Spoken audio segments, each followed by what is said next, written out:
Numbers is finished, 40 years compressed into one book, a generation buried, a new generation rising, God leading every step of the way, from Sinai to the edge of the promised land. This week we watched Balaam try to curse Israel. Women fight for their inheritance. War and vengeance unfold. Tribes settle their land. Cities of refuge are established. But what does it all mean? What lessons survive the wilderness? Numbers is often called one of the hardest books in the Bible to read. Lists, censuses, laws, complaints, judgment, death. But Numbers is essential because it shows us what happens in the space between promise and fulfillment, between leaving Egypt and entering the promised land, the wilderness, that place where God tests, refines, and prepares his people, where rebellion gets exposed, where faithfulness gets rewarded, where consequences play out over time.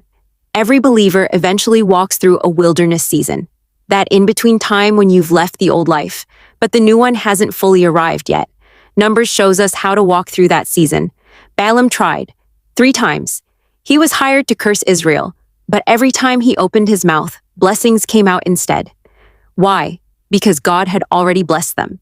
And when God blesses something, no curse sticks, no magic works, no divination succeeds, no enemy prevails. This doesn't mean God's people never face opposition. Israel had enemies, still does. But opposition cannot ultimately undo what God is building. External attacks often backfire. Just like in Matthew's story yesterday, someone paid $20,000 to expose Riverside. Instead, the investigation became their greatest endorsement. Because you cannot curse what God has blessed. Here is the sobering truth. What external attacks couldn't accomplish, internal compromise did. Balaam couldn't curse Israel, so he taught Balak another strategy: corrupt them, seduce them, lead them into idolatry. And it worked. 24,000 people died, not in battle, but through compromise. God protects his people from external attacks, but he calls his people to guard against internal corruption. The enemy may not be able to destroy you, but you can still compromise yourself. That is why vigilance matters, not paranoia. Vigilance. Protect what God is building. The spies gave a bad report. The people rebelled. God sentenced that generation to 40 years in the wilderness, and the consequence stood. The second census proves it. Every adult from the first generation died in the wilderness.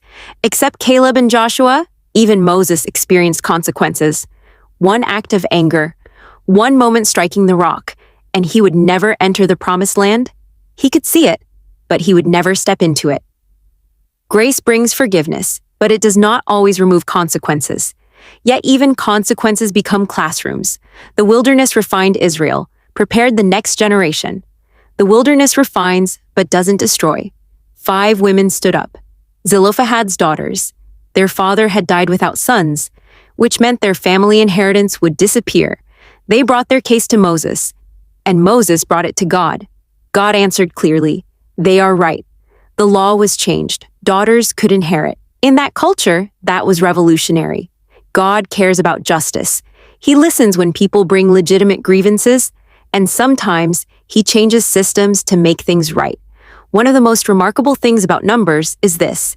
Israel failed repeatedly. They complained, they rebelled, they tested God again and again, but God never abandoned them. The cloud never left, the fire never went out, the manna kept coming. God remained faithful, even when his people struggled to be. That is the message of Numbers. God completes what he starts, even when the journey takes longer than expected. If you're walking through a wilderness season right now, you're not alone. God is still present. If you're facing opposition, remember Balaam. What God has blessed cannot ultimately be cursed. And if you've failed, remember this. God stayed with Israel through 40 years of rebellion. He has not given up on you either. Numbers leaves us with a question. Are you trusting God in the wilderness or fighting him there? Numbers is finished.